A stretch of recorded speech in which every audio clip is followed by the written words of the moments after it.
What makes you want to withdraw from the gaze of the world is not always the people around you.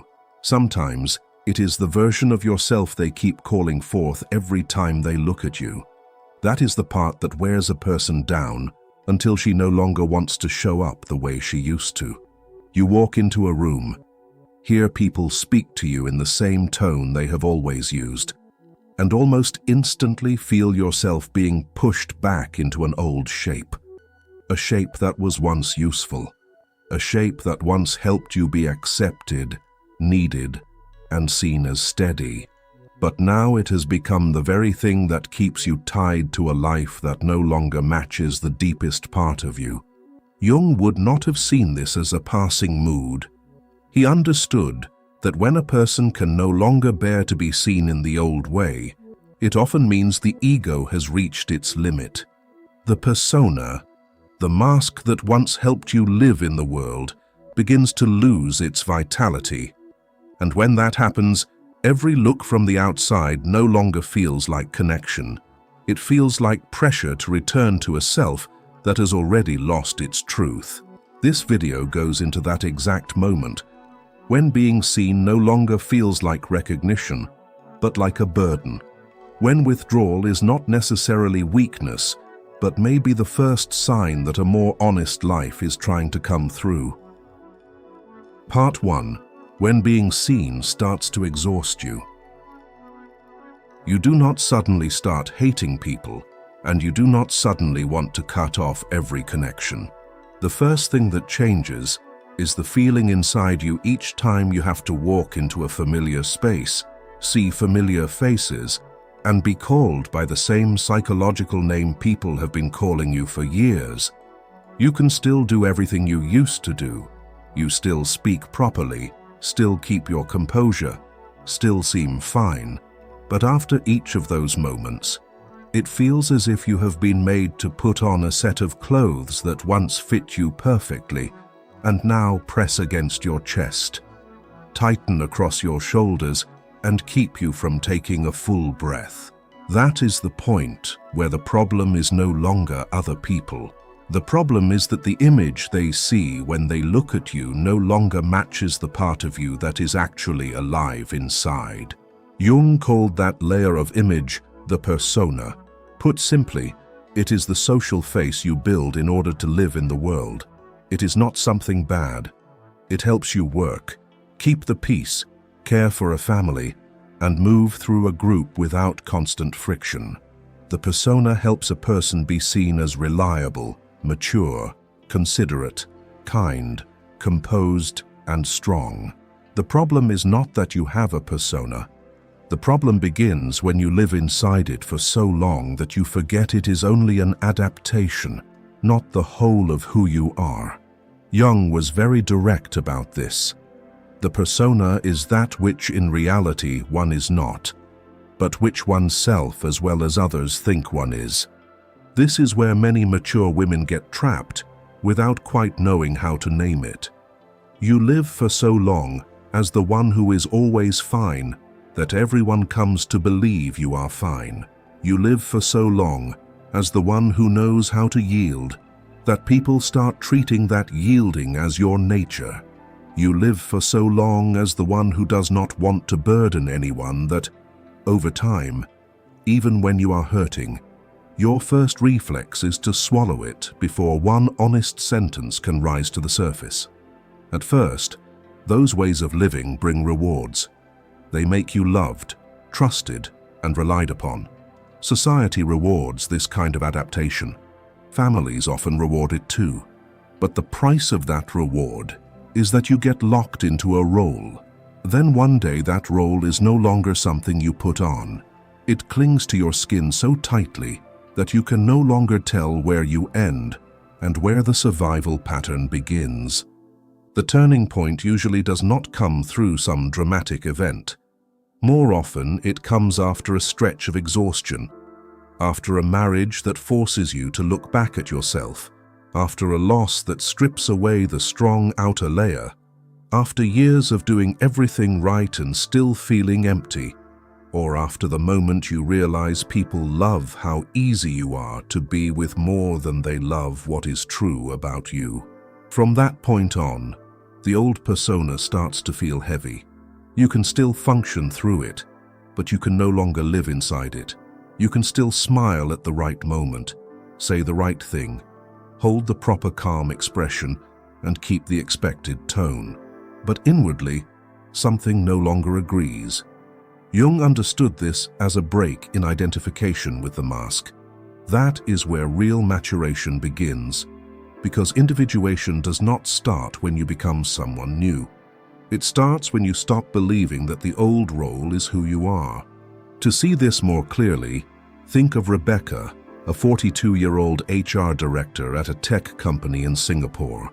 Everyone described Rebecca as the woman who regulated the emotional temperature of every room she entered. Wherever things became tense, she softened them. Whenever someone was unraveling, she steadied them. Her presence made everything feel more orderly, more breathable. Then one evening, after her own birthday dinner, Rebecca sat in her car for more than 30 minutes without starting the engine. She said the worst part of that night was not the noise or the social small talk. What exhausted her was that each person who walked up to her looked at her through the exact version of Rebecca, the thoughtful, stable, gracious woman that they needed. No one had done anything wrong, and yet that was precisely what made her feel as though she had turned into a walking emotional climate control system. That is when false adaptation reveals itself.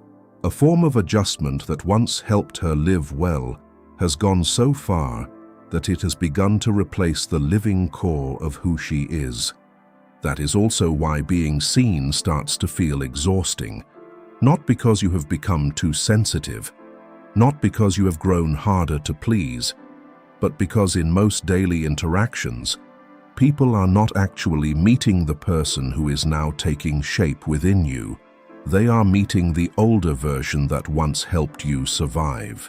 They speak to the one who carries, the one who yields, the one who anticipates everyone else's needs, the one who does not need care in return. Each time that happens, the psyche feels itself being pulled backward into a form that has already run out of vitality. It is like a tree that outgrew its old pot a long time ago, yet is bent back into the original shape every single day. From the outside, it still looks neat. Under the surface, the roots are being pressed to the point of pain. When you begin to feel tired of being seen, that does not necessarily mean you are withdrawing from the world. Often, it simply means you no longer have the strength to cooperate with a false way of being perceived. Jung believed that the psyche always compensates. When outer life becomes too organized around correctness, achievement, image management, and endless adaptation, the unconscious begins to pull energy away from the surface. That is why the need appears to show up less, explain yourself less, and enter fewer spaces that force you back into the old role. This is not always a rejection of life.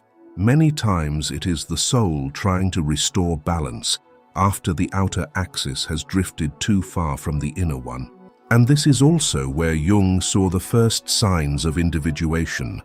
A person begins to feel the tension between social role and self, between the version of the ego that functions well in the eyes of others, and the deeper center that is asking for the right to live. This tension is exhausting precisely because it is not dramatic. It feels more like standing inside your own house and seeing that every piece of furniture is still in its proper place, while knowing with absolute certainty that you no longer belong to this arrangement. You do not know how to explain that to other people because from the outside, your life still looks intact.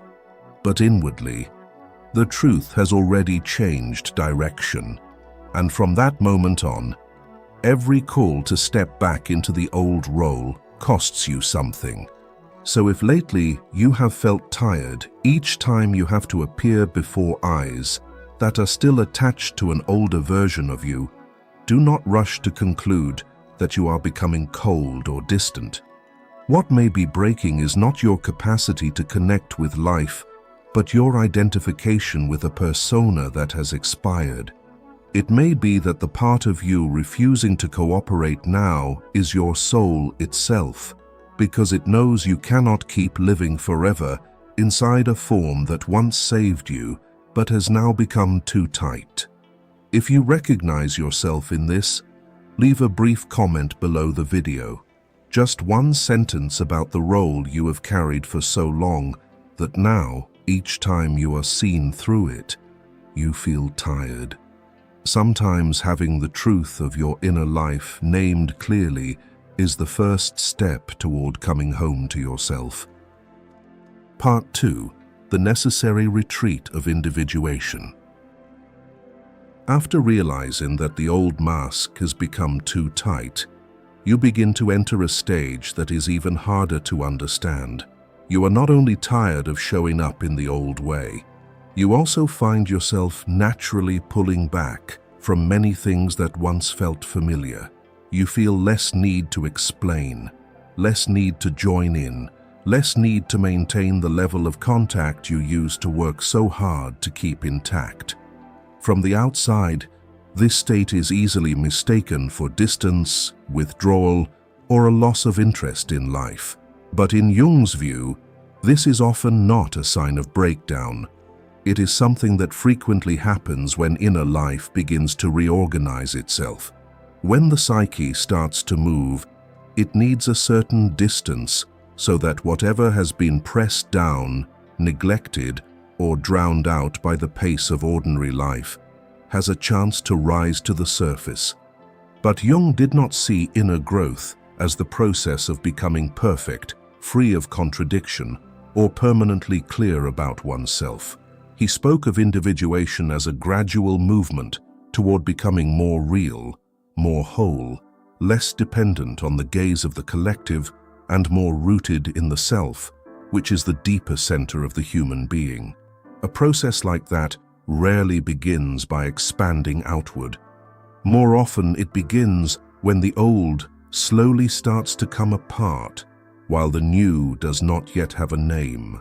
That is why, in certain seasons of life, you no longer want to be seen so much, not because you hate life, but because something deeply real is taking place within you, and the crowd cannot do that work for you. In other words, this withdrawal is not surrender. It is more like a repair workshop behind the stage. As long as you are busy performing out front, you cannot hear the strange sound coming from the machinery. But when the wheel begins to slow, you start to notice that something in you has been running out of alignment for a very long time. You begin to see your old reactions more clearly, the ways you people please, the times you force yourself to be pleasant, cooperative, and easy to be around, even when something in you is already exhausted. Before, all of that was covered over by work, by duty, by having to answer too many people too quickly. Now, when you finally allow yourself to step back a little, the deeper part gets its chance to speak. Jung came very close to this spirit when he said, "The privilege of a lifetime is to become who you truly are. The cost of that privilege is never small. It often asks you to leave behind many familiar things before you clearly understand where you are actually going. When the old no longer fits and the new has not yet appeared, the psyche falls into a suspended middle ground." Jung referred to the capacity to endure and transform this tension as the transcendent function. It is the ability to remain with what is unfinished without rushing back into the old role just to feel settled again. You cannot yet say who you are becoming. You only know that you cannot keep being who you were in the same old way. This in-between territory makes people restless because it gives no quick answers. It does not hand you a brighter new identity right away. It simply places you in the difficult position of having to live without yet knowing the name of the next stage. That is why the desire to be seen less at this time is often a healthy response. It protects that fragile interval from being pulled back too soon by the collective. That is why this stage can be understood as a symbolic death of the old identity. When an old structure begins to collapse, the psyche does not always bring light or answers right away. What it often brings first is restraint, the need to conserve energy, and the feeling that you no longer want to keep draining yourself just to maintain an image that has already lost its life. You become less eager to be quickly understood. You become more careful with invitations, with conversations, with places that require you to become a familiar version of yourself. From the outside, this can look like contraction, but from the inside, it feels more like cutting off the power to an old house whose structure has already cracked, so that no one can go on living inside it as if everything were still sound. That is also why privacy takes on a very different meaning in this stage. It is not merely a habit or a preference. It is the way the soul protects something that is still tender. There are seeds that cannot sprout in places where too many people keep walking through. There are parts of a person that can only grow when they are not questioned too early, not forced into definition too early, not dragged into explanation before they themselves have begun to understand what they are. Jung understood this very well. He did not romanticize withdrawal, but he knew that in certain periods, showing up less, responding less, and allowing fewer people in is not necessarily fear. Very often, it is the soul's protective instinct around a new inner life that has only just begun to form. Hearing this, you may feel a little lighter if you have been blaming yourself for no longer wanting to always be available, always easy to reach, always socially responsive enough to keep everyone comfortable. It may be that you have not become worse at all. It may be that your psyche is simply asking for a different rhythm of life, one that is less performative, less defined by others, but more true. And if this is the stage you are in, do not rush to force yourself back into the old version just because that version feels more familiar to other people. Sometimes, the most honest thing you can do is allow yourself to pass through this necessary withdrawal without treating yourself like you have failed. Part 3. Meeting the shadow in silence. When you are no longer pouring most of your energy into keeping the persona running smoothly, what was once pushed out of the light begins to rise. This is where many people become genuinely unsettled. They assume that once they step back, once they stop blending into the old life so completely, relief will come right away. But the first thing that appears is usually not peace. What appears first is the darker part of the self. Jung called this the shadow, and this needs to be said clearly. The shadow is not only the bad, inferior or shameful part of you. The shadow is everything that was excluded from consciousness so that the social ego could stand upright in the world without contradicting the image it was trying to maintain. It is the storehouse of everything that was once judged incompatible with the identity you had to carry. That is why the shadow does not contain only anger or envy, as people often assume. It also holds the fear of abandonment that you learn to rename as maturity. It holds the need to be cared for that you buried because you understood too early that you would have to take care of yourself. It holds feelings of inferiority, the private conviction that you are not attractive enough, not capable enough, not worthy enough to be chosen, even while you appear outwardly composed. It holds grief that was never spoken, dependency that was never admitted, creative longings left to dry out because being reliable had to come first. And it also holds your most private truths, the things you once knew very clearly about yourself, but swallowed down because they did not fit the role of being calm, kind, reasonable, and easy for others to be around. The more polished a personality becomes in order to be loved, the more of it must be exiled downstairs. The brighter the persona, the more crowded the shadow usually becomes. Not because that person is more false than anyone else, but because in order to maintain a clean, coherent, acceptable image, the psyche has to cut away every piece that does not fit the picture. It is like a house where the living room is always kept immaculate, so that guests step inside and find everything soft, tidy, harmonious, while all the broken objects, old paperwork, and things that should have been dealt with years ago are shoved into a locked storage room in the back. The problem is that the storage room does not disappear, it only fills. And one day, when you stop living entirely in the living room of the persona, that door swings open. This is the point where the feeling of not wanting to be seen anymore begins to mean something else. It is no longer just fatigue with an old role.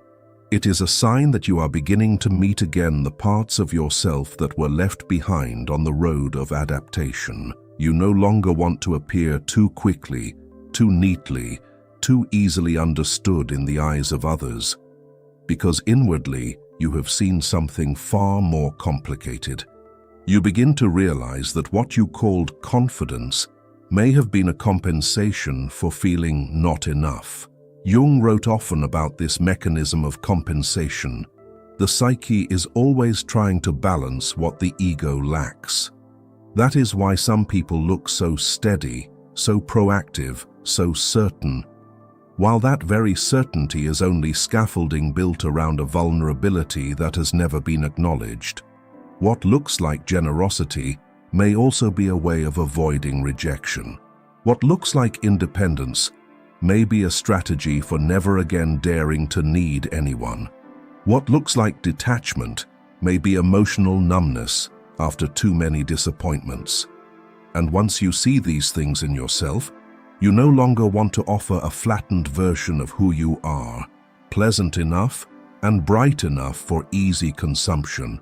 This is why an encounter with the shadow often slows a person down, not because they have become weaker, but because they are no longer naive about themselves. Before this, you may have been able to speak about yourself quickly. You knew what kind of person you were, what your strengths were, how you lived. But once the shadow begins to rise, you start to understand that a human being is not a tidy profile. It is more like a lake that looks still on the surface, while underneath there is an entire system of roots, silt, weeds, submerged rocks, and underground currents moving in directions the eye cannot see. Jung never promised that seeing this would feel good. He only showed that it is the condition for wholeness. No one becomes whole by identifying only with the parts that are easy to show. Wholeness begins when we are honest enough to accept what we once pushed out of the frame. If we go one step further, Jung also helps us understand why being seen can sometimes feel intolerable in a way that goes far beyond ordinary tiredness. It is because attention from others can touch old complexes that are rooted deep in the psyche. A judging glance can strike directly into a shame complex. An innocent question can stir the memory of having once been scrutinized. A simple suggestion can activate an entire system organized around the belief that you must be perfect in order to be loved. A situation in which you have to present yourself can bring with it the feeling of being placed on a scale, forced to prove that you deserve to exist. In those moments, the exhaustion is not really about the current conversation. It comes from the fact that the conversation has accidentally touched a much older unconscious structure. That is why some people need only a little attention for their whole body to stiffen, for their heart to grow heavy, for their voice to change, even though nothing dramatic appears to be happening on the outside. Think of Marianne, 47, the owner of a bridal studio in Copenhagen. For years, Marianne was known as a woman of exquisite taste, gentle speech, and impeccable standards, someone who always made her clients feel cherished. But after taking time away to recover from burnout, she admitted that what unsettled her most was not the work itself. It was the moment former clients walked in and looked at her as if she were still the endlessly gracious woman who would always be willing to beautify someone else's dream. Only after being alone long enough did Marianne begin to see that her shadow was crowded with things she had never been allowed to have.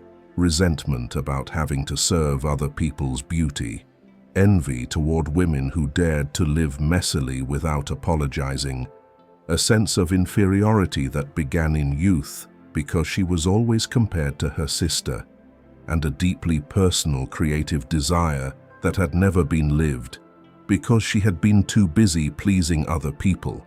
In Jungian terms, this is not collapse. This is unlived life pressing its way back into consciousness. If you are listening to this and recognizing that you too have stored too much of yourself in the basement just to keep the ground floor looking acceptable, then press like on this video, not as an empty reflex, but as a way of acknowledging that this kind of encounter with the self matters, and that you want conversations this honest and this deep to keep existing. What matters is this: if you do not understand what the part of you that wants to disappear is actually carrying, then you will treat your withdrawal as weakness, as depression, as losing yourself. But if you realize that forgotten pieces of the self are returning through it, then the meaning of this whole phase changes. That private space is no longer where you shrink because you are helpless. It becomes the place where you begin gathering back what the persona once threw away in exchange for acceptance. You recover the right to be angry. You recover the right to need other people. You recover the form of creativity that may not be profitable but keeps your soul alive. You recover grief that was never given words. You recover the truth that you are not always strong, not always good, not always fine, not always the understanding one. So the quietness of this phase is not simply a matter of closing the door on the world. It is an act of refusing to go on performing a simplified image once you have begun to see your own real complexity. It is a decision not to hand life an edited version of yourself just to make you easier to digest. And because you have only just begun to see that depth, you become more private, slower, more careful about how you appear, not because your value has diminished, but because you no longer want to betray the inner truth that has just risen from below. The shadow, when it is seen rightly, does not make you smaller, it makes you more real. Part 4. When invisibility becomes a defense. Not every withdrawal carries the same meaning. There are times when you no longer want to be seen, not because a truer life is taking shape, but because there is a wounded place in you that still cannot bear the light. From the outside, these two states can look very similar. You become more private, less talkative, more controlled in the way you live, more reluctant to step into spaces where you have to be too visible in front of others. But the movement underneath is completely different. In the first case, the psyche is gathering energy so it can go deeper into itself. In this case, the psyche is building a layer of protection so that the wound will not be touched again. One path moves closer to the self, the other moves away from pain, because there is not yet enough safety to remain with it. Jung never looked at human psychology only through the lens of growth or maturity. He understood that the psyche is also shaped by highly intelligent survival strategies. After enough experiences of being shamed, rejected, treated as too sensitive, too much, too complicated, too hard to understand, or simply made to feel that you should not appear with your real emotions intact, the inner system learns a very cold lesson. It learns that being seen can be dangerous. Not dangerous in the sense that someone will destroy you in a single moment. Dangerous in the sense that every time a real part of you becomes visible, you run the risk of being bent out of shape, judged, or made to feel wrong at the level of your very presence. When a lesson like that repeats often enough, it stops being a memory. It becomes a reflex. This is where shame plays such a decisive role. Shame does not only tell you that you did something wrong, it tells you that something is wrong with the way you exist. That difference is enormous. When someone has lived under the shadow of shame for long enough, they do not only hide their mistakes, they begin to hide their voice, their needs, their expression, their sensitivity, their delight, their desire, their grief, even their most natural aliveness. They learn to make themselves smaller before anyone else gets the chance to do it for them. They are like a room that once had wide windows, but after too many stones were thrown against the glass, it hangs heavy curtains and starts calling that darkness safety. The problem is that the darkness reduces exposure, but it does not repair the cracks in the glass. If you go a little deeper, you begin to see that trauma works in an even more subtle way. When the psyche has been overwhelmed, left alone in pain, or forced to endure more than it could hold, it begins to live in a mode of danger prediction. The inner system becomes more vigilant, contracts more quickly, and defends itself earlier. Situations that look ordinary to other people, such as speaking honestly about how you feel, entering a new group, or letting someone ask deeper questions about your personal life, can make something inside you tighten as if you were standing again at the edge of an old cliff. This is where many people misunderstand themselves. They think that avoidance is peace, because when they pull away from contact, their tension drops. But what they are feeling is not necessarily the peace of a self that has found its center. Very often, it is only a temporary reduction of threat. It is like someone running under a roof during a hailstorm. Yes, it hurts less there, but that does not mean the sky has cleared. The shoe that fits one person pinches another. There is no recipe for living that suits all cases.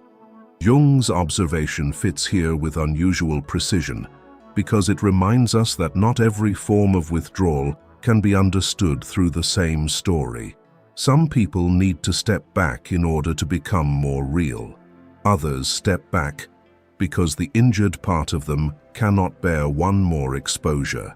If you do not distinguish between those two states, you can easily comfort yourself with a beautiful explanation, while underneath it, your life is still being organized by fear.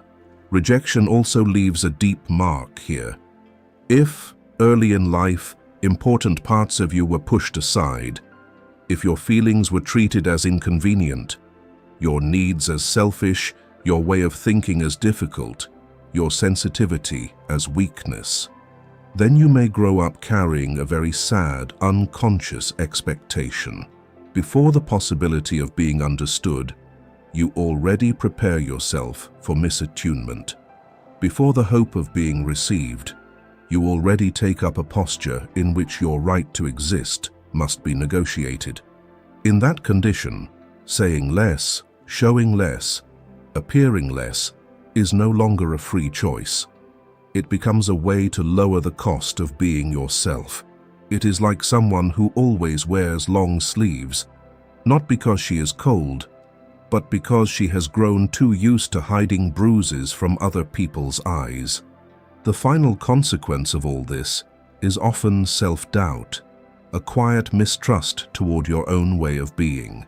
After enough attempts to explain yourself and not be understood, to open your heart and be overlooked, to show up honestly and receive only discomfort or judgment in return, you begin to lose confidence in your own presence. And then, little by little, another belief begins to form. Better not to appear at all than to appear, and once again have your deepest fear confirmed, that no one can really hold the truth of who you are. That is why this kind of invisibility carries such a different emotional tone. It feels heavy, contracted, sealed, defensive. It does not feel like gathering yourself in order to grow. It feels like shrinking life, so the wound will not be touched again. Think of Elise, 43, the creative director of an interior design brand in Amsterdam. Her colleagues always described her as refined, professional, and discreet. But after her boss publicly dismissed her in a meeting as too emotional, Elise began avoiding every situation in which she had to present a personal point of view. Gradually, she did not only avoid meetings, she also withdrew from dinners with friends, stopped posting anything with personal texture online, and stopped answering honestly when people asked if she was okay. In Jungian terms, this is the defense of the psyche operating through a wounded feeling function. The emotional part of Elise that had been hurt learned that visibility meant humiliation, so invisibility became a form of psychic protection, even though the cost was a growing distance from the living part of herself. So there is one distinction you need to keep close. If your withdrawal makes you deeper, more honest, calmer, and gives you the sense that you are drawing energy back in order to listen inwardly, then it may be part of a necessary transformation. But if your withdrawal makes you rigid, guarded, afraid of being touched, afraid of being misunderstood, afraid of letting anyone see what is true in you to the point that your life keeps getting smaller, then you may not be moving back toward the self at all. You may be living inside wounds that have not yet been seen deeply enough. Even so, this path should not be judged. Jung did not see defense as weakness. He saw it as an effort of psychic survival. The point is not to blame yourself for pulling back. The point is to recognize when your invisibility is no longer a place where the soul can recover, and has instead become a shell that keeps you locked inside pain that has not yet healed. And that is where the most important question begins to appear. Is your withdrawal making you more real or only harder to reach? Part 5. The two paths of withdrawal. The same outward sign, no longer wanting to be seen, cannot be understood by looking only at behavior. You stay home more. You reply less. You hesitate more before showing up. You keep your life more private. None of that, by itself, tells you the real nature of what is happening. In Jung's view, the real question is not whether you have become more introverted or more extroverted, nor whether you still enjoy being around people. What matters is the psychological force organizing that withdrawal. That force is what determines whether this is a movement toward greater truth or a deeper retreat into defense. There are times when withdrawal is a real summons from the self. In those moments, your energy no longer wants to flow outward to feed approval, performance, or an old image of who you have been.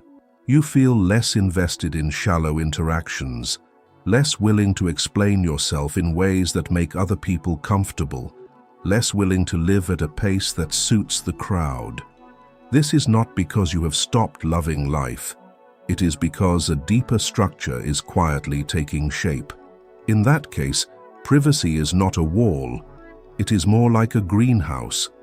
From the outside, it may look as though nothing is happening there. but inside, something once fragile is beginning to take root. This kind of withdrawal makes you more real, more lucid, more settled. It gathers your energy back around an inner axis. But there are also times when withdrawal does not bring you closer to your essence. It only helps you avoid being touched where you are wounded. In that case, invisibility is not a place of incubation. It is armor. You pull back because of shame, fear, trauma, rejection, exhaustion, or self-doubt. You show yourself less, not in order to hear yourself more deeply, but to reduce the chances of being misread, questioned too far, judged, or accidentally touched in an old place that still hurts. This kind of withdrawal has no openness in it. It has contraction. It does not make life deeper. It makes life smaller. It is like drawing the curtains across an entire room, not because you need rest, but because you have started to believe that any light coming in will expose something dangerous. So how do you tell the difference? Look at the inner quality of the withdrawal itself. Is it making you more truthful, or only more hidden? Is it helping you come into contact with your real feelings, your real needs, your real shadow, or is it only helping you avoid facing them? After some time apart, do you feel your energy becoming more gathered, clearer, more centered?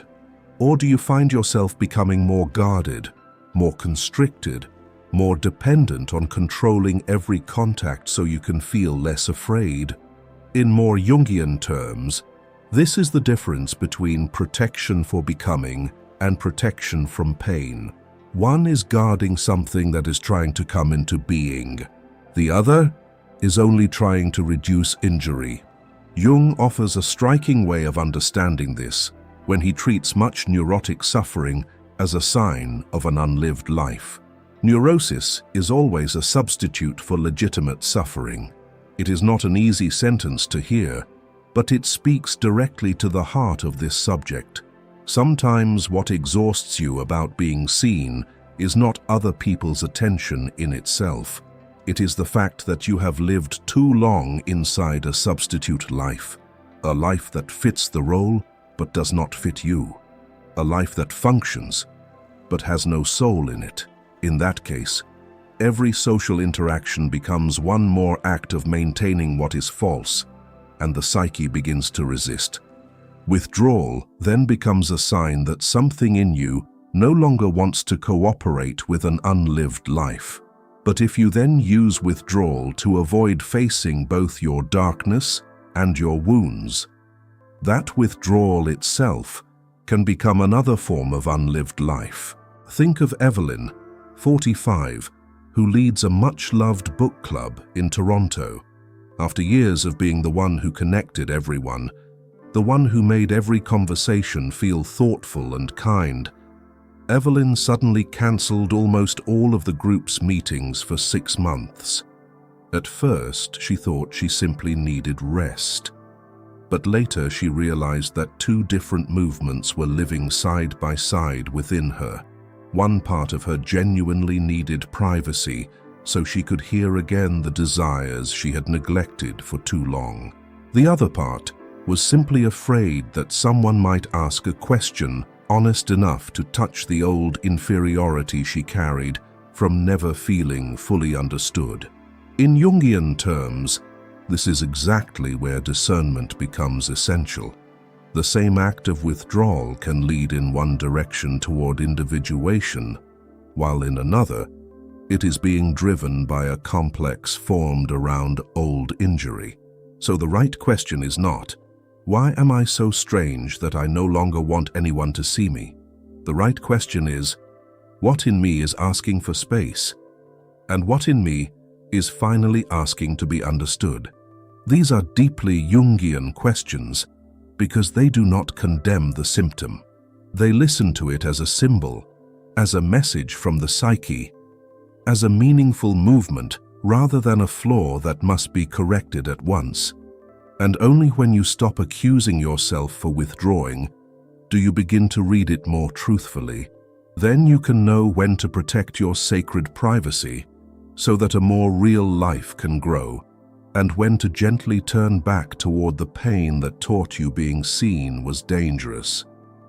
And perhaps the gentlest thing you can do for yourself after everything you have been through is to stop treating this withdrawal as a flaw that needs to be fixed right away.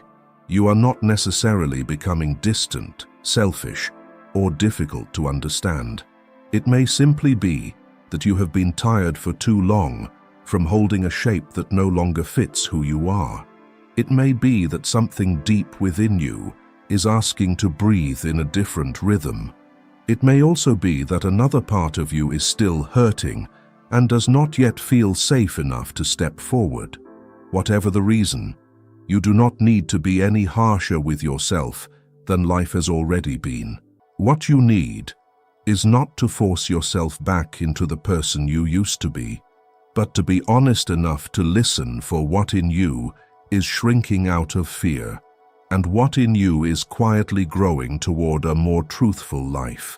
If something in this video felt like someone had finally put words to a feeling you have carried for a long time, but never quite knew how to say, subscribe to the channel so we can keep walking together through conversations like this. Not to chase quick answers, but to make room for a place slow enough, deep enough, and honest enough for whatever is still trying to find its voice within you. And if there is only one thing you carry with you today, let it be this: the fact that you no longer want to be seen in the way you once did does not necessarily mean you are disappearing.